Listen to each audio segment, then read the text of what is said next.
up, my fellow dorks? It is the Turtle Dork here with a new movie review for you today. So today I have for you is Alita Battle Angel. This is the new film from Robert Rodriguez, produced by James Cameron, starring Rosa Salazar as the titular character, Alita.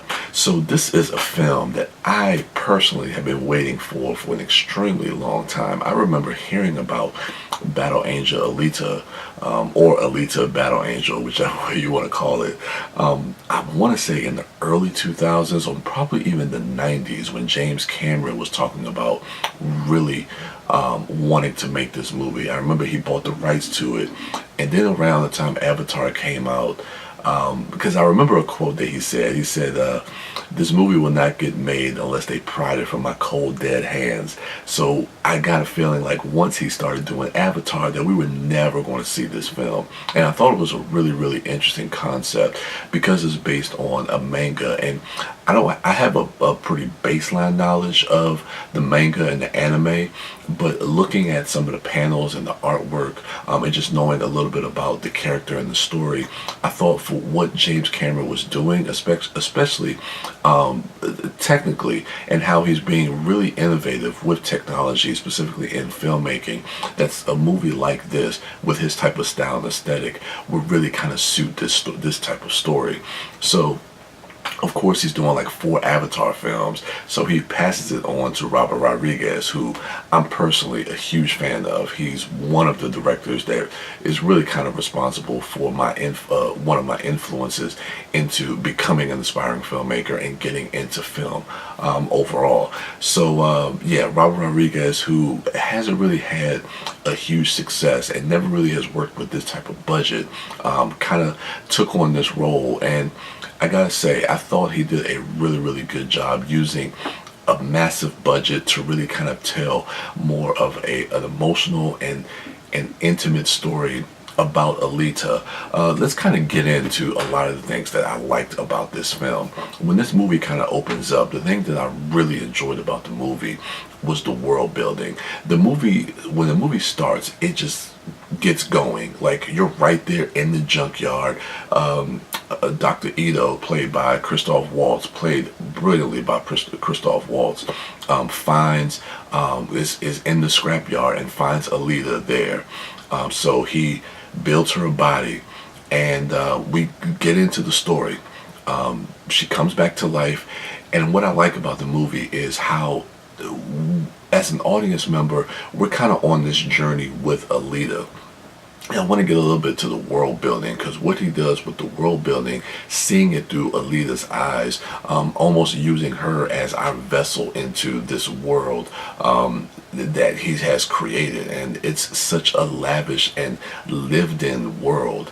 This is the year 2563. This is 300 years after the Great Fall, which was this huge war that has left kind of this land in ruins, and you have the sky city Zalem that sits above I can't remember the name of the city that they're in.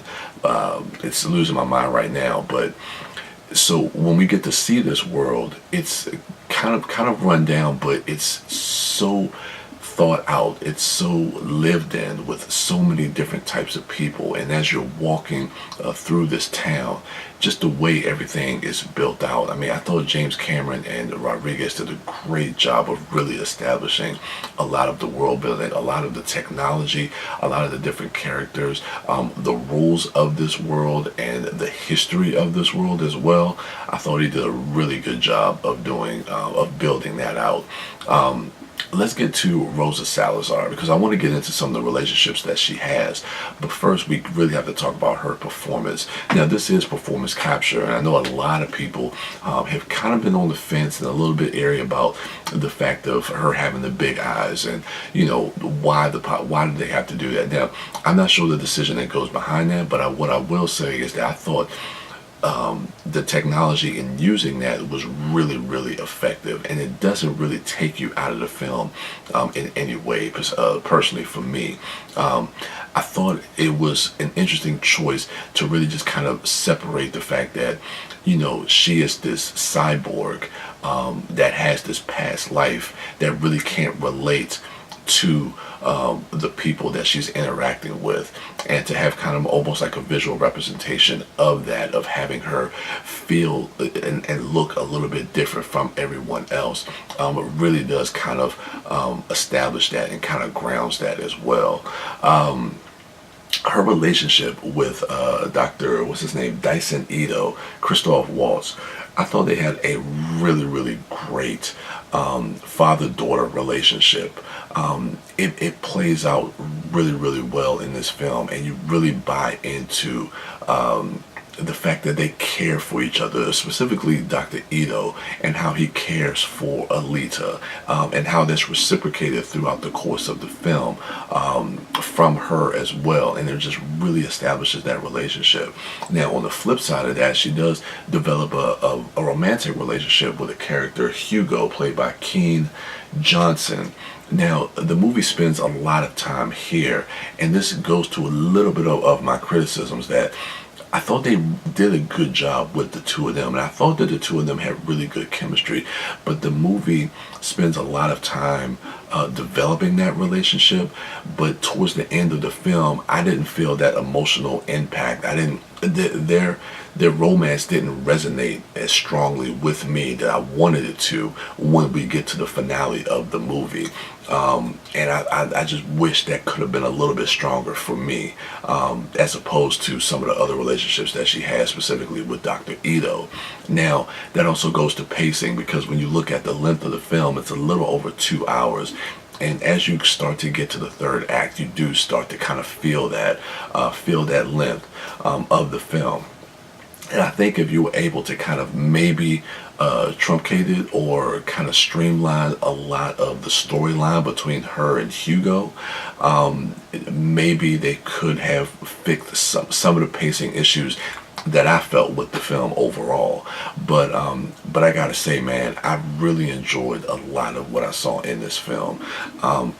The action sequences, I mean, these are action sequences that I talk about this a lot, and we see it in modern day filmmaking, that you see a lot of the quick cuts, a lot of the close angles, a lot of the shaky cam stuff, and it feels like a lot of times they're trying to mask the action or the shortcomings of certain directors who may not be familiar with how to shoot action sequences.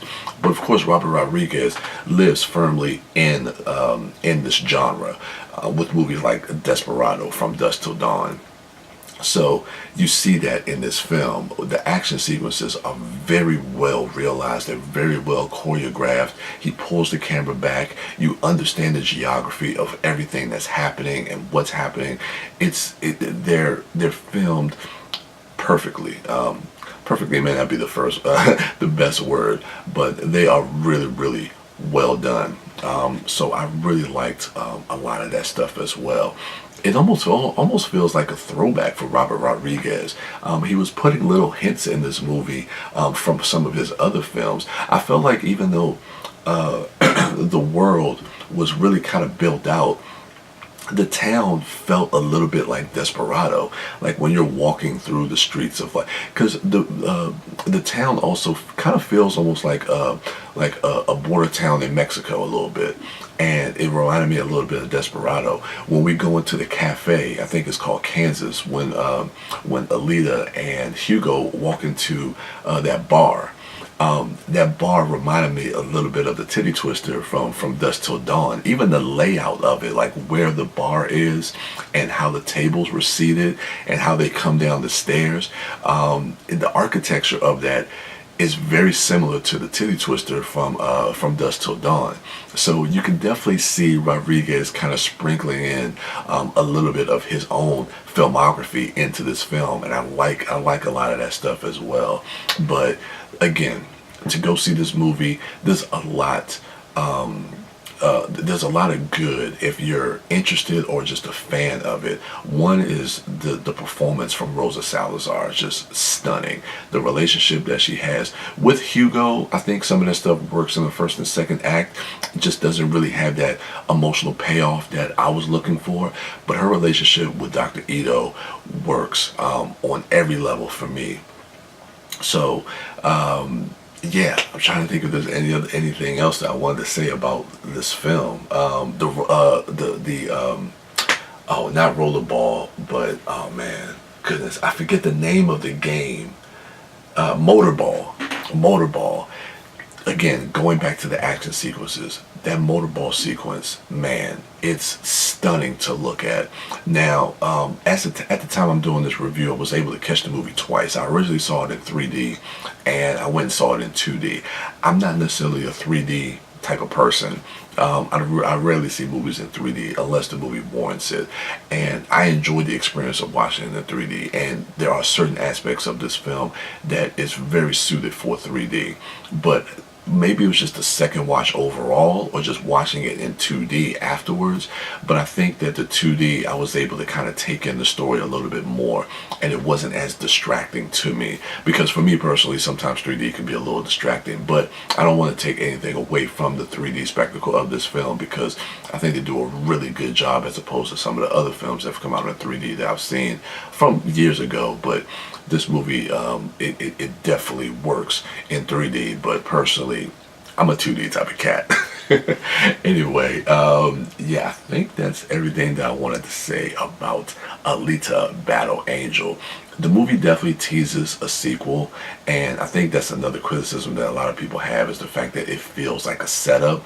But I like the fact that we get into the origin of the character, so that if we get a sequel, hopefully we get a sequel, because I definitely want to see more from this story, more from this character, and more from this world. If we get a sequel, we'll kind of dive a little bit deeper into the world of Zalem, and everything that goes forward with that.